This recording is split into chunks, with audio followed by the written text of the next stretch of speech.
സംസ്ഥാനത്ത് നിന്നും ഒറ്റപ്പെട്ട ഇടങ്ങളിൽ ഇടിമിന്നലോട് കൂടിയ ശക്തമായ മഴ തുടരും. ബംഗാൾ ഉൾക്കടലിൽ രൂപപ്പെട്ട അതിതീവ്ര ന്യൂനമർദ്ദത്തിന്റെ സ്വാധീന ഫലമായാണ് മഴ കനക്കുന്നത്. വൈദ്യുതി പ്രതിസന്ധി ഉൾപ്പെടെ നിലനിൽക്കുന്ന സാഹചര്യത്തിൽ മഴ ശക്തിപ്പെടുന്നത് ഗുണകരമാണെങ്കിലും ജനങ്ങൾ അതീവ ജാഗ്രത പാലിക്കേണ്ടതുണ്ട്. കാലാവസ്ഥാ വകുപ്പിന്റെ മഴ മുന്നറിയിപ്പിന്റെ ഭാഗമായി 7 ജില്ലകളിലാണ് യെല്ലോ അലർട്ട്. കാസർഗോഡ്, കണ്ണൂർ, കോഴിക്കോട്, വയനാട്, എറണാകുളം, കോട്ടയം, പത്തനംതിട്ട ജില്ലകളിലാണ് യെല്ലോ അലർട്ടുള്ളത്.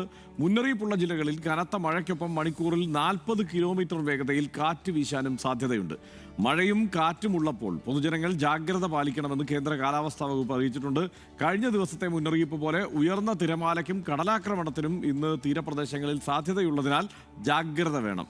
കേരള, കർണാടക, ലക്ഷദ്വീപ് തീരങ്ങളിൽ ഇന്ന് മത്സ്യബന്ധനത്തിന് വിലക്ക് ഏർപ്പെടുത്തിയിട്ടുമുണ്ട്. ജില്ലകളിലെ താപനില ഇനി നമ്മൾ പരിശോധിച്ചാൽ തിരുവനന്തപുരത്തെ ഇന്നത്തെ ഉയർന്ന താപനില 33 ഡിഗ്രി സെൽഷ്യസും കുറഞ്ഞ താപനില 24 ഡിഗ്രി സെൽഷ്യസുമാണ്. എറണാകുളം ജില്ലയിൽ ഇന്നത്തെ കൂടിയ താപനില 31 ഡിഗ്രി സെൽഷ്യസും കുറഞ്ഞ താപനില 24 ഡിഗ്രി സെൽഷ്യസുമാണ്. കോഴിക്കോട് കൂടിയ താപനില 31 ഡിഗ്രി സെൽഷ്യസും കുറഞ്ഞ താപനില 24 ഡിഗ്രി സെൽഷ്യസുമായിരിക്കും. കണ്ണൂർ ജില്ലയിൽ ഇന്നത്തെ കൂടിയ താപനില 31 ഡിഗ്രി സെൽഷ്യസും കുറഞ്ഞ താപനില 24 ഡിഗ്രി സെൽഷ്യസുമാണ്. ഇതൊക്കെയാണ് ഇന്നത്തെ കാലാവസ്ഥാ വിവരങ്ങൾ.